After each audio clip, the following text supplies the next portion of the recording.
Ya, ahora sí. Bueno, si les parece, seguimos.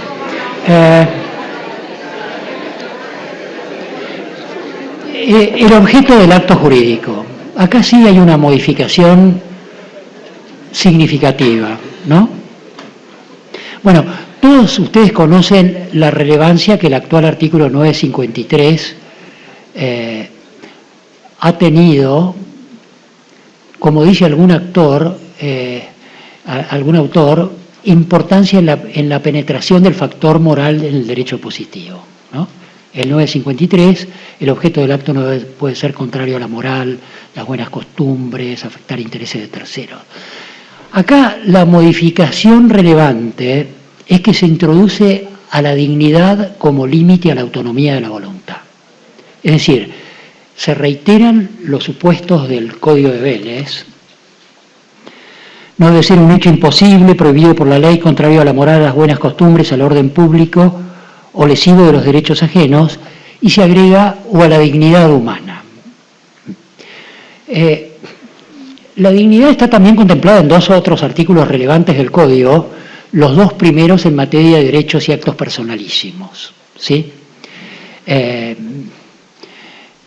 La dignidad, como ustedes saben, para un poco, la Corte ha dicho algo así como que es el centro del que derivan todos los derechos fundamentales, y la doctrina ha dicho que más que un derecho de la persona humana, es una cualidad intrínseca y propia del ser humano, ¿no? Además de como fuente de los derechos, centro o fuente de los derechos personalísimos, ahora actúa como límite a la autonomía de la voluntad.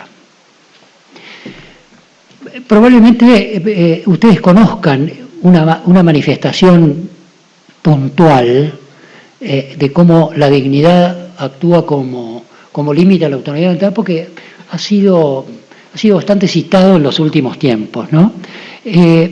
Es un pronunciamiento del Comité de Derechos Humanos del Pacto Internacional de Derechos Civiles y Políticos, en una causa llamada Wackenheim con Francia, ¿sí? Se trataba de lo siguiente, para los que no lo conocen. En unas discotecas de los departamentos de Francia, se había hecho costumbre una suerte de espectáculo que consistía en que el espectador, había un cañón, y el espectador tenía la posibilidad se introducía en él un enano y apretaba el cañón y el enano caía en una especie de red, ¿sí? El Ministerio del Interior francés dictó una especie de comunicación a todos los preceptos que debían prohibirse ese tipo de espectáculos porque consideraba que contrariaban a la dignidad humana, ¿sí? El prefecto de este departamento de Francia decretó la prohibición, fue apelada a un tribunal administrativo que revocó la prohibición, lo que a su vez motivó que el prefecto después del paso de los distintos recursos administrativos, el expediente llega al Consejo de Estado francés, que ratifica la validez de la prohibición. Este señor Wackenheim recurre al Comité de Derechos Humanos, que finalmente dicta un pronunciamiento, ¿no? Es importante aclararles algo que por momentos genera alguna duda, si la dignidad de cada uno forma parte del poder de decisión de cada uno o el límite le puede ser impuesto desde afuera, en este caso puntual por la vía jurisdiccional, ¿no? El enano había dado un argumento importante: señores, mi dignidad se encuentra mejor resguardada permitiéndome trabajar, porque de otra manera me convierten, una frase así como que me han convertido en un enano pobre económicamente, triste y desocupado, ¿no? Bueno, el tema, en definitiva, el Comité de Derechos Humanos consagra la tesis que la evaluación de la dignidad en ciertas ocasiones es externa a la voluntad de la propia persona e incluso le puede ser el resguardo de su dignidad le puede ser impuesta externamente y a pesar de su voluntad. Bueno, probablemente este fallo que tuvo mucha trascendencia pueda haber tenido mucho que ver en la incorporación en el objeto del negocio jurídico de incorporarlo como límite a la autonomía. Bueno, yo diría que esta segunda parte la dedicaríamos al tema de las nulidades.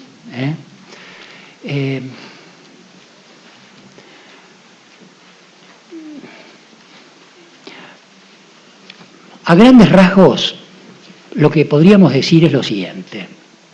Digamos, como líneas directrices de la reforma en materia de nulidades, ¿no? Se ratifica lo que venía pregonando la doctrina en el sentido de la distinción conceptual entre la invalidez y la ineficacia. El Código recoge esto. El capítulo se denomina ineficacia de los actos jurídicos, no invalidez, sino ineficacia, ¿sí? Y el primer artículo habla de las categorías de ineficacia. Los actos jurídicos pueden ser ineficaces en razón de su nulidad o de su inoponibilidad. En realidad, las categorías que enuncia este primer artículo no agotan todos los supuestos de ineficacia, ¿sí? Antes de entrar a eso, una aclaración, yo les diría más bien terminológica. La expresión ineficacia de los actos jurídicos o invalidez de los actos jurídicos pueden ser ineficaces en razón de su nulidad, solo se puede aceptar por el peso de la tradición, pero conceptualmente es como una suerte de contradicción. No se puede hablar de un acto jurídico en presencia de la invalidez. La invalidez supone la privación de los efectos del acto y por lo tanto no es jurídico. Para ser jurídico tiene que ser necesariamente válido. De ahí que un maestro mío que dedicó los mejores esfuerzos para el tema de la nulidad, que fue Ernesto Nieto Blanc, su obra la llamó la ineficacia en los actos jurídicos, no de los actos jurídicos, ¿no? Como buscando precisar esto que es muy obvio. Cuando hay invalidez no hay acto jurídico, precisamente porque hay privación de los efectos en razón de la existencia de efectos estructurales. Bueno, la doctrina hoy considera que hay una eficacia en sentido amplio. Esto acaece en toda hipótesis en que el intento negocial, por motivos variados, no produce los efectos a que estaba dirigido el intento, ¿sí? Esto es la llamada ineficacia en sentido amplio. La ineficacia, así entendida, puede provenir por defectos estructurales del acto. Ahí sí estamos en presencia de la invalidez. Quiere decir que la invalidez sería una especie del género ineficacia en sentido amplio, ¿sí? Ahora, la falta de efectos del acto puede provenir no de defectos estructurales, sino de defectos o de cuestiones ajenos a la estructura del acto. Es lo que se llama ineficacia en sentido estricto, ¿sí? La ineficacia en sentido estricto, a su vez, tiene subespecies, ¿no? La más obvia, la más conocida, en realidad Todo esto en el Código de Vélez está enormemente confundido. Esto es producto de la evolución de los estudios posteriores de la doctrina, y yo les diría más bien recientes, ¿no? Vélez emplea la expresión acto nulo, acto inválido, acto carente de efectos, acto ineficaz, todo como si fuera lo mismo, ¿no? Bien, la ineficacia en sentido estricto apunta al aspecto funcional del acto. El acto es ineficaz por defectos que no se encuentran en la estructura del acto, ¿no? Y se las clasifica en ineficacia simple, por ejemplo, el testamento, ¿no? Nos encontramos en presencia de un testamento que cumple todos los requisitos de la ley, pero sus efectos recién se producen con la muerte del testador. En el interín es ineficaz, no produce los efectos propios del acto jurídico testamento. Es lo que se llama ineficacia simple. Esto también lo encontramos en el acto sujeto a plazo o condición. El acto puede ser válido, pero sus efectos advienen una vez que acaezca el plazo suspensivo o la condición suspensiva. En materia de condición puede no acaecer la condición y ese acto válido será para siempre ineficaz. Después tenemos la situación inversa, la ineficacia sobreviniente. El acto es válido, eficaz inicialmente y por acontecimientos posteriores deviene ineficaz, ¿no? Son los casos típicos que ustedes reconocen: la resolución, la rescisión y la revocación, ¿sí? Y después nos encontramos con otra especie de ineficacia, la que se refiere al artículo, la inoponibilidad, ¿no? Esa figura tan especial, algún autor alemán dijo: estamos en presencia de un destrozo lógico. Es el acto que es válido y eficaz entre las partes respecto de los terceros, salvo de algunos terceros para los que es ineficaz, ¿no? Es, por ejemplo, el tema de la publicidad registral en materia de inmuebles o en materia del acto fraudulento, que es ineficaz respecto del acreedor que ejercita la acción. Bueno, este primer artículo alude como supuestos de ineficacia en sentido amplio a la invalidez y la inoponibilidad. No alude a la ineficacia simple ni a la ineficacia sobreviniente. No es un pecado metodológico, porque todos los temas de ineficacia simple o de ineficacia sobreviniente están dispersos a lo largo de todo el código. Bueno, esta es una primera característica. Está consagrada de modo expreso. Hay una sección de nulidad, otra sección de inoponibilidad, y todo el resto de los temas está disperso en el código. Pero está claramente distinguida la invalidez de la ineficacia en sentido estricto, ¿sí? Esta es una primera característica. Yo les diría que una segunda característica que se puede extraer de una lectura general del código, que yo no he terminado y ustedes tampoco, pero en el análisis uno puede ir extrayendo estas cosas, de lo que se podría calificar como crisis de los remedios drásticos o ablativos en búsqueda de remedios conservatorios. ¿Qué es lo que quiere decir esto? Que a los tradicionales mecanismos del código nuestro, tendientes a salvar las imperfecciones del acto, la invalidez del acto, figuras actuales son, por ejemplo, en materia de nulidad relativa, la prescripción, la confirmación. El acto, transcurridos los términos para interponer la acción de nulidad, pese a su defecto estructural, termina produciendo efectos como si hubiera sido perfecto. Lo mismo si la parte la confirma luego de desaparecido el vicio.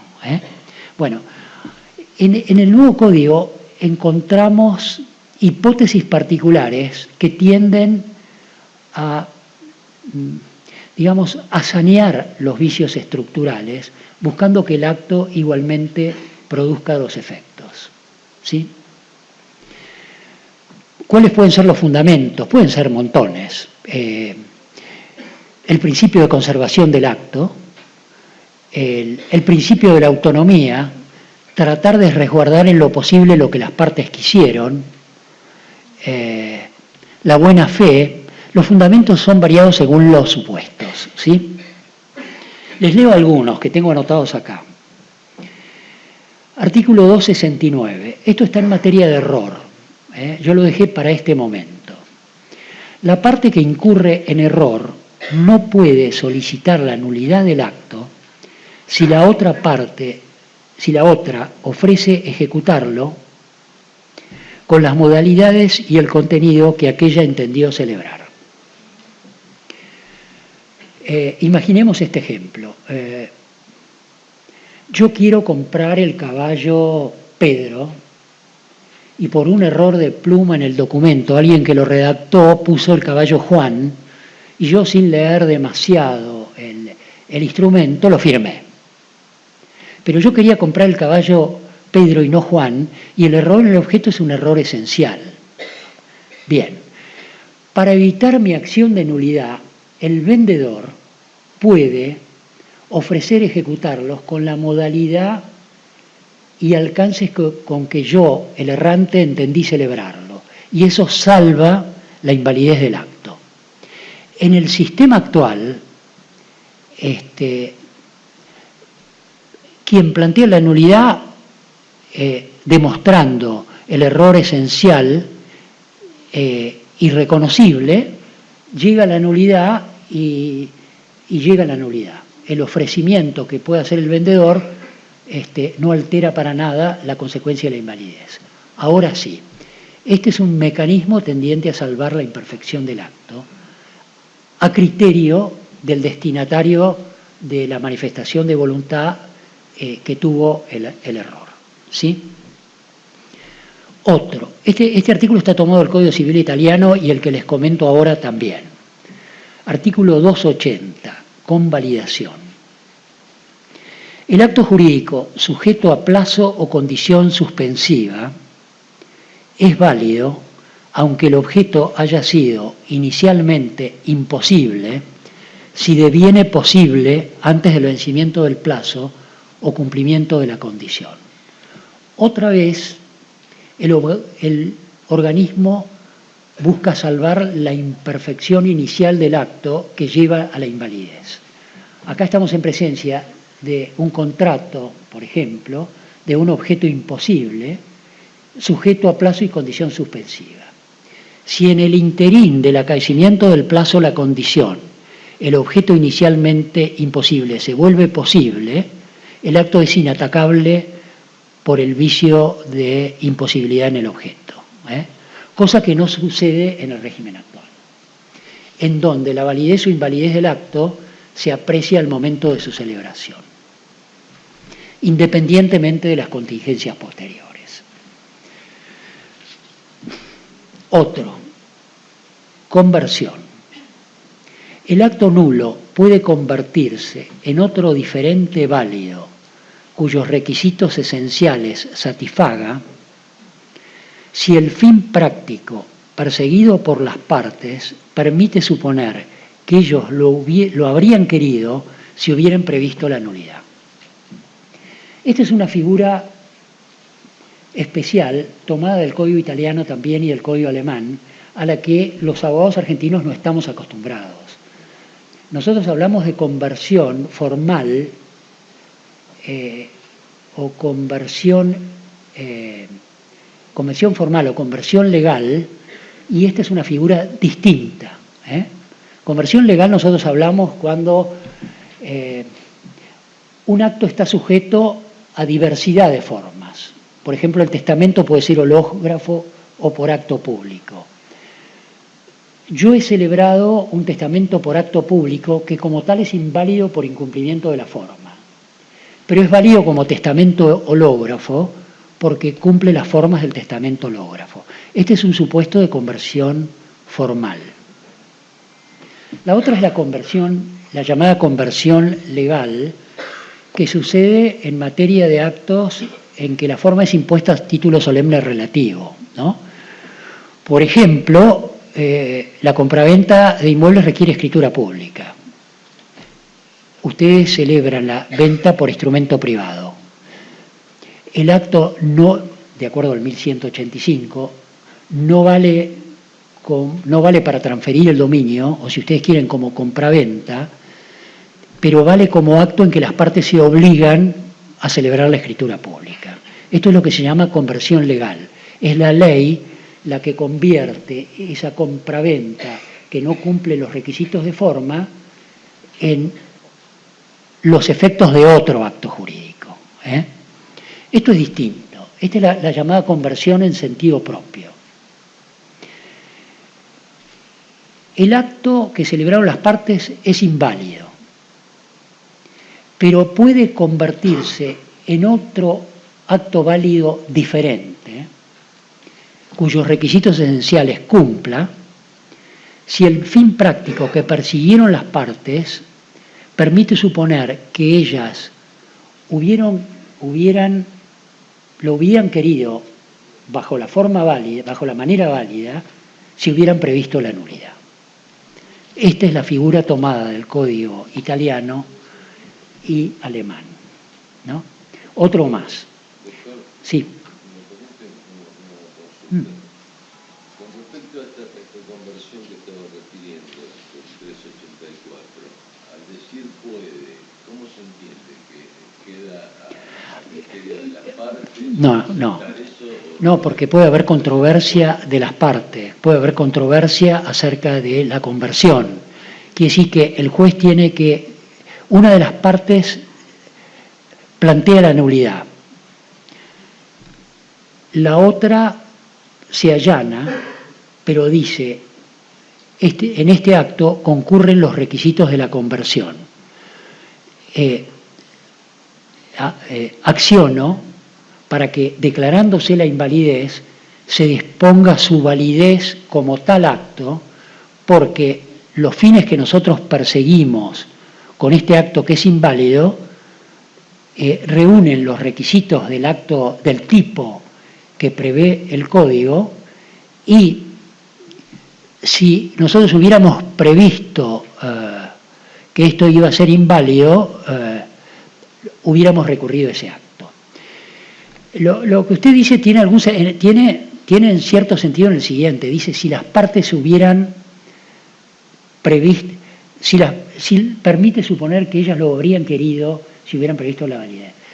Bueno, una de las partes dice que sí y la otra que no, pero si de las circunstancias del caso para el juez se puede inferir que lo hubieran querido, a pesar de que una de las partes en el proceso diga que no, podrá disponerlo igual. Este es el sentido con que se regula el artículo en otros códigos. Bien. Otro artículo, esta vez en materia contractual, pero me parece a mí que no habría ningún inconveniente extenderlo por analogía a cualquier otro negocio jurídico no contractual. Dice así, principio de conservación. Si hay duda sobre la eficacia del contrato o de alguna de sus cláusulas, debe interpretarse en el sentido de darles efecto. Si esto resulta de varias interpretaciones posibles, corresponde entenderlos con el alcance más adecuado al objeto del contrato. Este artículo requiere más investigación, pero yo creo que provisoriamente se puede decir lo siguiente, que el artículo, al consagrar el principio de conservación del contrato, impone al juez, ante la duda si el acto es válido o inválido, debe optar por la validez. ¿Sí? No habiendo dudas sobre la validez, pero dudas sobre si es eficaz o no, por ejemplo, si estaba sujeto a plazo o no, debe pronunciarse por darle el mayor efecto. ¿sí? Debe pronunciarse por la eficacia. Bueno,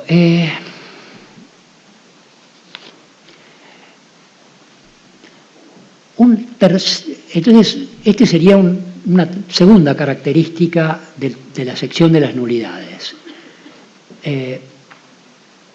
Se busca, hay mecanismos ampliatorios de la búsqueda de salvar la imperfección o la invalidez del acto en disposiciones particulares, ¿sí? Un tercer problema, porque yo no diría un tercer tema porque es dudoso, es cómo queda en el nuevo código el interrogante doctrinario acerca de si la invalidez es una categoría límite, fuera de la cual existiría lo que podríamos llamar la nada jurídica, o si más allá de la invalidez hay una nueva categoría caracterizada por cierta doctrina como la de los actos inexistentes. El tema queda en los mismos términos actuales. Yo les diría, ninguno de los proyectos de reforma integral del Código Civil argentino innovó en esta materia. Todos llegaron hasta el límite de la categoría de la invalidez. Hubo algún intento en el llamado proyecto de la Comisión Federal.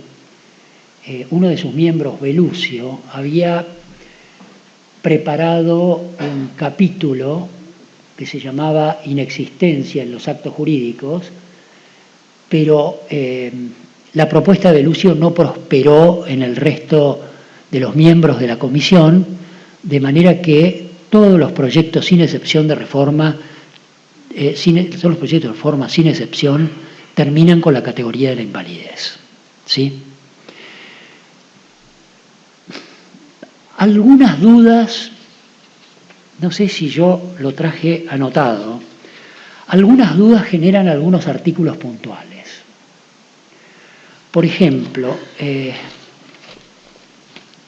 a ver si lo encuentro, en materia de matrimonio hay un artículo que dice: es requisito de existencia del matrimonio la celebración, la expresión del consentimiento ante el oficial público, ¿no? Acá encontraríamos una especie de camino para considerar que al menos en esa norma particular, cuando el consentimiento se expresa ante un escribano público en vez de ante el registro civil, estaríamos en presencia no de un supuesto de invalidez del matrimonio, sino de inexistencia del matrimonio, con algunos efectos que para algunos son importantes, para otros, como para mí, quedan subsumidos en los efectos de la nulidad absoluta, ¿no? Pero este es un interrogante que queda abierto, ¿no? Hay otros, en materia contractual, aludiendo a las cláusulas abusivas, fíjense la terminología que se usa, se tienen por no escritas o por no convenidas, ¿no? Y esto, en cierta manera, también plantea el inconveniente, pero bueno, pues si se tienen por no escritas, ¿cómo podemos hablar de invalidez? O por no convenidas. Esto se podría acercar para alguna interpretación a hipótesis de cláusulas inexistentes, Pero el tema queda abierto como hasta ahora. Yo en este tema lo que me animo a decir es que esta teoría de la inexistencia, que tuvo su época de auge, sobre todo en la doctrina argentina, parece en la actualidad encontrarse en una suerte de retirada, ¿sí?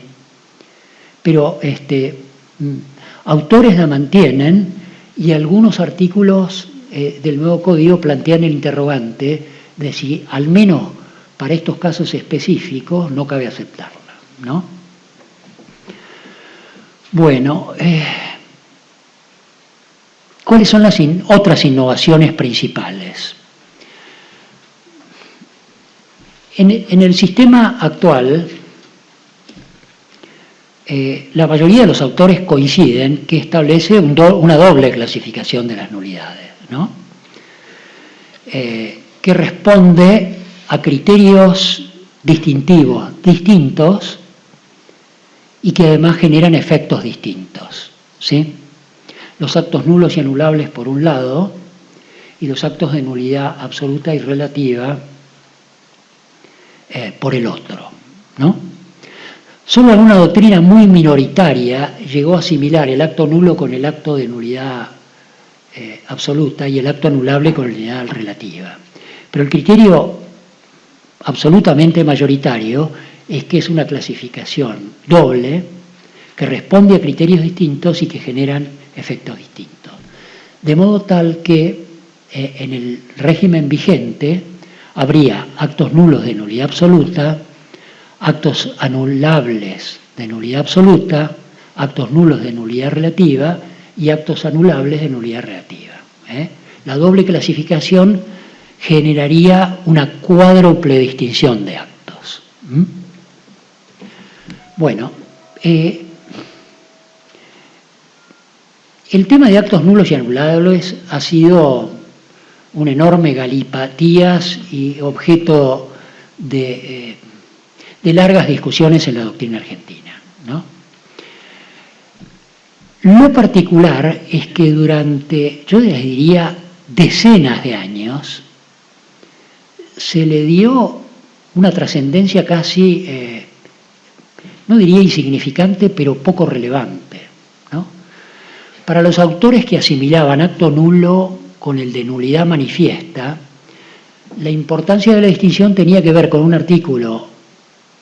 Yo digo tenía que ver porque uno ya es como que se empieza a concientizar de que está con un nuevo código, ¿no?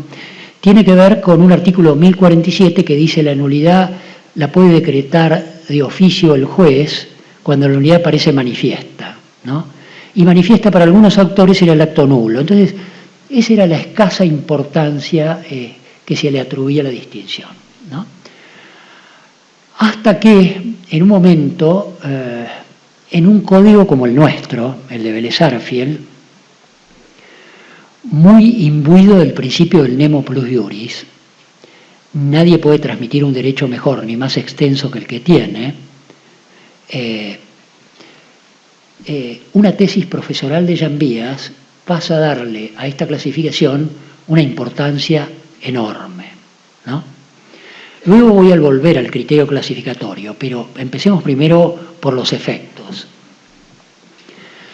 Llambías, sobre la base de dos artículos del Código de Vélez, el 1038, que habla de los actos nulos son tales aunque su nulidad no haya sido juzgada, y el 1046, que dice que los actos anulables se reputan válidos mientras no sean anulados, construye, a partir de esta distinción entre actos nulos y anulables, una construcción que pasa a constituirse en una significativa excepción al principio del 3270 del nemo plus iuris, ¿no? ¿Cómo razonaba Llambías? Que precisamente cuando ha habido una transmisión sucesiva de un acto nulo, los efectos de la nulidad alcanzan al subadquirente porque el acto es nulo desde su origen. Es una reiteración del principio de que nada puede transmitir un derecho mejor ni más extenso que el que tiene, ¿sí? Quien vendió su inmueble bajo la amenaza de que lo mataban y rápidamente lo transmite al subadquirente que de esto no sabe nada, era el problema de la situación de los subadquirentes, o del que, siendo incapaz, vende el acto y el adquirente lo vende al subadquirente que del vicio del acto antecedente no sabe nada, ¿no? La construcción de las Llambías, sobre la base de que el acto anulable se reputa válido mientras no sea anulado, terminaba concluyendo que si la transmisión se producía antes de la sentencia de anulación y si además el subadquirente, por aplicación de otras normas particulares, era de buena fe y a título oneroso, no quedaba alcanzado por la acción de nulidad. ¿Sí? Esta clasificación, que había pasado prácticamente desapercibida o a la que no se le había dado trascendencia por los primeros comentaristas del Código, a partir de ese momento pasó a tener una relevancia enormemente significativa. ¿Sí? Era la tutela del tráfico negocial. En este conflicto entre lo que se ha llamado seguridad estática, que es la tutela de la víctima del acto afectado de nulidad, y la seguridad de quien adquirió el bien de buena fe, más que para de la seguridad del tráfico negocial en general, esta construcción optaba por la tutela de la seguridad del tráfico, de la protección de lo que se llama la seguridad dinámica. Naturalmente que en detrimento de la llamada seguridad estática. ¿Sí? Bueno, esto fue recogido, fue aceptado por otros autores, por ejemplo por Borda, y recogido por significativos fallos jurisprudenciales, ¿no? Hasta que llegamos a la reforma del 68, ¿no? Como todos ustedes saben, que modificó el artículo 1051, ¿no? Yo no lo tengo a mano, pero más o menos dice así: pueden ser reclamados directamente los actos inválidos, ¿no? Pueden ser reclamados del adquirente actual, salvo los subadquirentes de buena fe y a título oneroso, pero agregó, sea el acto nulo o anulable, ¿no?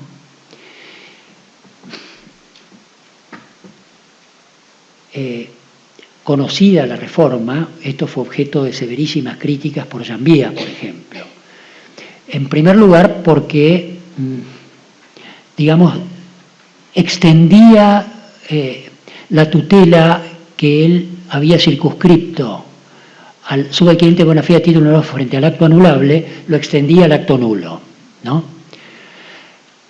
La crítica más palpable de Janvía fue, pero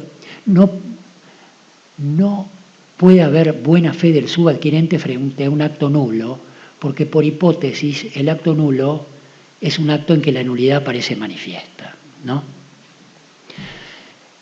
La verdad es que esta modificación obligó a revisar todo el criterio distintivo entre actos nulos y anulables, ¿no? Y se sostuvo que la distinción en realidad no se vinculaba a la visibilidad del vicio al momento de la celebración del acto, sino a la visibilidad del juez al momento de dictar sentencia, ¿no? Quiere decir que el vicio podía resurgir del acto o del acto unido a otra prueba auténtica. Por ejemplo, en el acto celebrado por un incapaz menor de edad, correlacionando la fecha del acto con la fecha del nacimiento, ¿no? Pero el acto era nulo, pero de nulidad no manifiesta, porque era nulo porque podía ser perceptible para el juez al momento de dictar sentencia, pero no resultaba manifiesta en el acto. Bueno, a partir de la reforma del año 68, esta distinción entre actos nulos y actos anulables perdió mucha importancia práctica. Ya no tenía que ver con la tutela o no del subadquirente de buena fe y a título oneroso, porque esa tutela comprendía el acto nulo y el anulable, ¿no? Algunos autores señalaban otras diferencias, pero con argumentos, yo diría, me parece a mí, no compartibles, ¿no? Por ejemplo, en el problema si la nulidad debía plantearse por vía de reconvención o también podía plantearse por vía de excepción, ¿no? Es decir, a mí me demandan el incumplimiento. Yo que voy a plantear la nulidad del acto, ¿tengo que hacerlo por vía de reconvención o puedo plantearlo por vía de excepción, por vía de defensa? Algunos autores decían que cuando el acto era anulable, como había que hacer toda una investigación de hecho, no podía hacerse sin que hubiera una acción de nulidad. En cambio, si el acto era nulo, como era nulo desde el origen, se podía plantear por vía de excepción, ¿no? Velucio, por ejemplo. Pero todo esto quedó sin efecto con otra excepción de la ley 17711 que posibilitaba plantear la nulidad por vía de excepción, que este nuevo código reitera. En definitiva, lo que les quiero decir es que casi no se encontraban efectos de alguna significación a esta categoría, y es por ese motivo que el nuevo código prescinde de ella. No hay más clasificación de actos nulos y anulables, ni consecuencias que puedan emerger de esa clasificación. Cosa que, entre paréntesis, me parece bien, ¿no? La otra supresión de clasificación que hace el nuevo código es la de nulidades expresas y virtuales. Había un artículo, hay un artículo 1037 que dice algo así como que no hay otras nulidades que las declaradas en este código, algo así. En realidad, esto era muy conocido, digamos, esta regla era muy extendida en la época de Vélez, provenía un poco de un principio francés, no hay nulidad sin texto,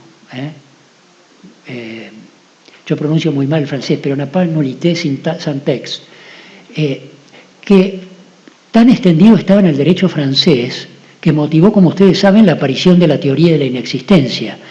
Como la doctrina francesa se atenía rígidamente a esto, que si la ley no decía que el acto sin tales requisitos era inválido, no se lo podía declarar inválido, al aparecer hipótesis groseras, sobre todo en materia matrimonial, empieza a desarrollarse la teoría de la inexistencia.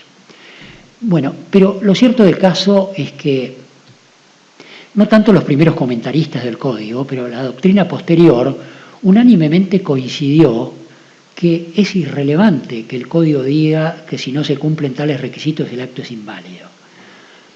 La esencia misma de la invalidez impone que el no cumplimiento de los requisitos impuestos por la ley acarrea la no producción de efectos a que va dirigido el intento negocial, ¿no? De manera que esta norma, en cierta manera superada por la doctrina, también ha quedado eliminada, ¿sí? Queda, en cambio, la de nulidad absoluta y relativa. Y a mi juicio, la manera en que se la categoriza es un verdadero problema, ¿no? Les leo. Bueno, la doctrina discute, actualmente discute, el código nuestro, el código de Vélez, no fija un criterio distintivo, ¿sí? Simplemente establece los efectos y ni siquiera tiene una enunciación de actos afectados de nulidad absoluta y relativa, como sí la tiene en materia de actos nulos y anulables, ¿no? De manera que la doctrina, sobre la base de los efectos que establece el código, ha debido construir el criterio distintivo, ¿no? Los efectos ustedes los conocen. Puede ser decretada a oficio por el juez, puede ser articulada por cualquier interesado, incluso por el Ministerio Público, es inconfirmable, es imprescriptible, ¿no? A diferencia de la nulidad relativa. Sobre esa base ha enunciado varios criterios. Uno, hay nulidad absoluta cuando el defecto estructural del acto contraviene el orden público, la moral o las buenas costumbres. Otros sostienen que el criterio distintivo se construye sobre la base del interés afectado. Si el interés predominantemente afectado es el interés general, estamos en presencia de un acto afectado de nulidad absoluta. Si en cambio el interés tutelado es particular, en ese caso la nulidad es relativa, ¿sí? Es el interés tutelado para esta corriente lo que determina el criterio distintivo, ¿no? El artículo 1386 de la sección 2, nulidad absoluta y relativa, dice: criterio de distinción. Son de nulidad absoluta los actos que contravienen el orden público, la moral o las buenas costumbres. Son de nulidad relativa los actos a los cuales la ley impone esta sanción solo en protección del interés de ciertas personas. Bueno, dejemos de lado la referencia a la sanción, ¿no? Algunos autores consideran que efectivamente la nulidad es una sanción, otros consideramos que no. Es simplemente que sucede que el ordenamiento jurídico les impone a ustedes un camino, ¿no? Por ejemplo, para celebrar un testamento hológrafo tienen que hacerlo de puño y letra, tiene que tener la fecha y tiene que tener la firma. Si ustedes no ponen la firma o lo hacen a máquina, el corolario será que no se producirán los efectos, pero no a título de sanción, sino simplemente de consecuencias que advienen de no seguir los requisitos impuestos por la ley. Pero independientemente de eso, vayamos al criterio distintivo. A mí, esta es una opinión particular, obviamente, ¿no? A mí la elección de la contrariedad con el orden público no me parece convincente. Tomemos algunos ejemplos de los institutos que hemos visto. La intimidación. Hay una amenaza de muerte si ustedes no le venden el inmueble a un conocido. En determinadas circunstancias, esa amenaza configura un tipo penal, ¿no? A título de tentativa, perfecto, pero es un tipo penal. Todas las normas del Código Penal son de orden público, ¿sí? Sin embargo, el acto afectado de intimidación es un típico acto de nulidad relativa, y en esto coincide todo el mundo, porque el interés tutelado es el de la víctima de la amenaza y no el interés del medio social, ¿no?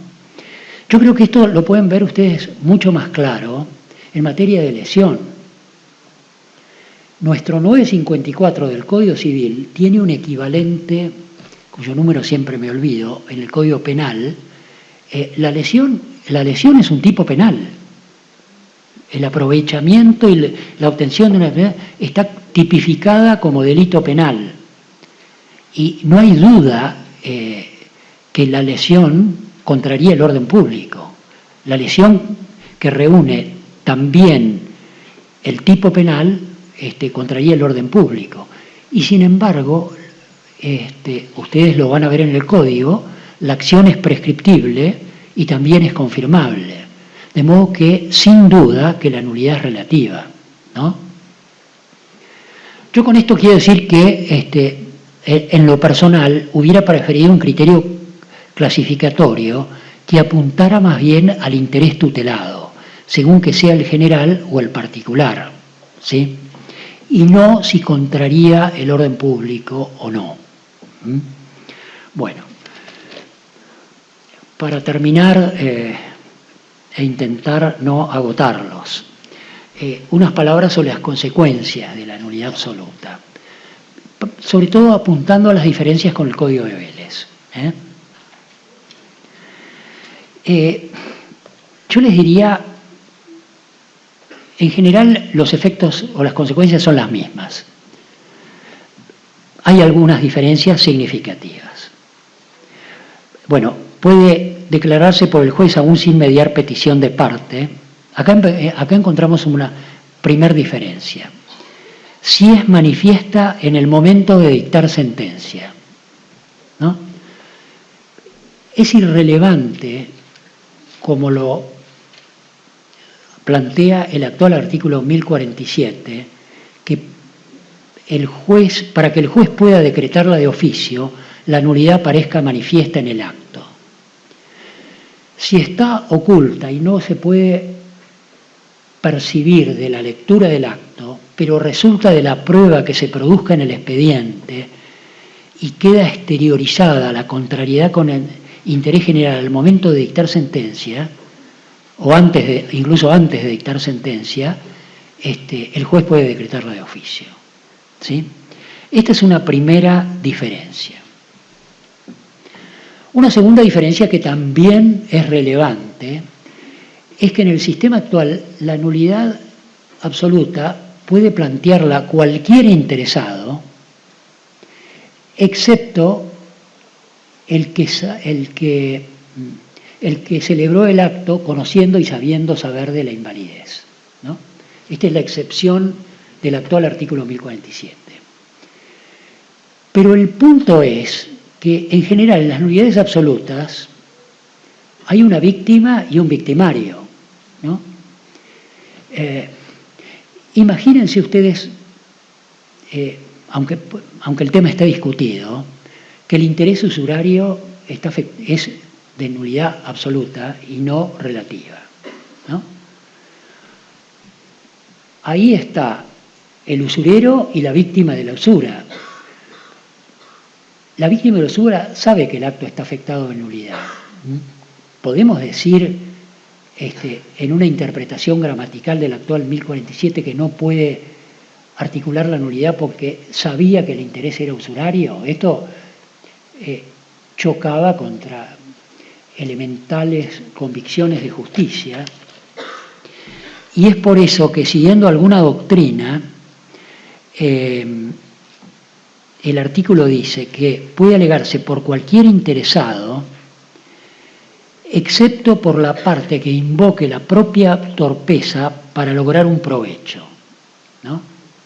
Es al victimario a quien se le impide articular la nulidad y no al interesado que es víctima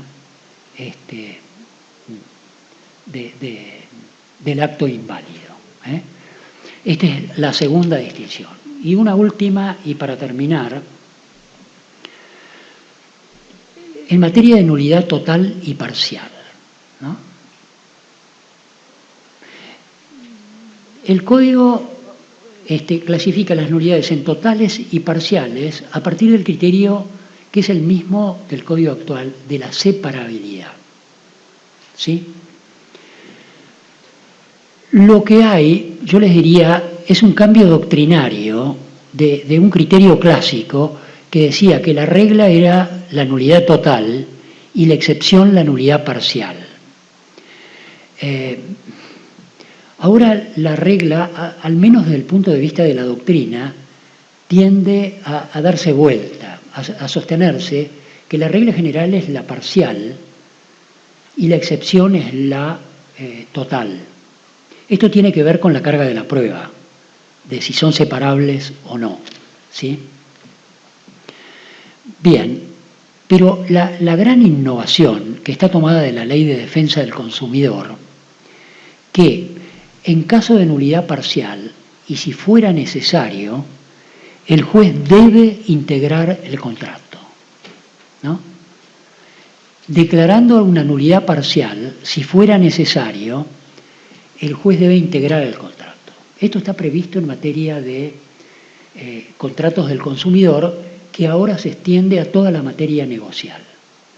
El problema es el siguiente: si uno declara la nulidad de una cláusula, el contrato puede tener un vacío que impida su cumplimiento integral, y de ahí que se faculta al juez, de acuerdo a pautas muy generales que este artículo establece, la facultad de integrar esa cláusula que se dejó inválida con otra prescripción contractual, ¿sí?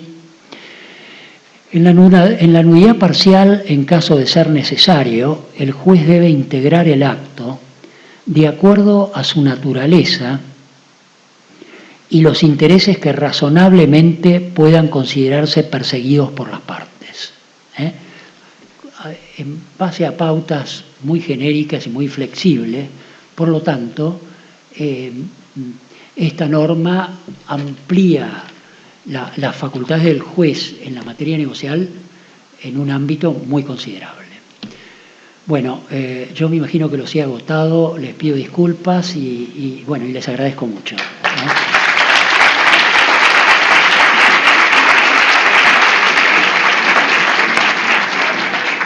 No sé si alguno de los presentantes tiene alguna pregunta que quisiera efectuar al doctor Tobías.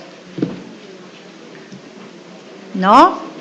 Bueno, entonces le damos las gracias, doctor, por esta conversación muy amena. Espero que a ustedes también les haya interesado y nos veríamos el próximo lunes. Así que, bueno, muchísimas gracias a todos por haber comparecido y venido.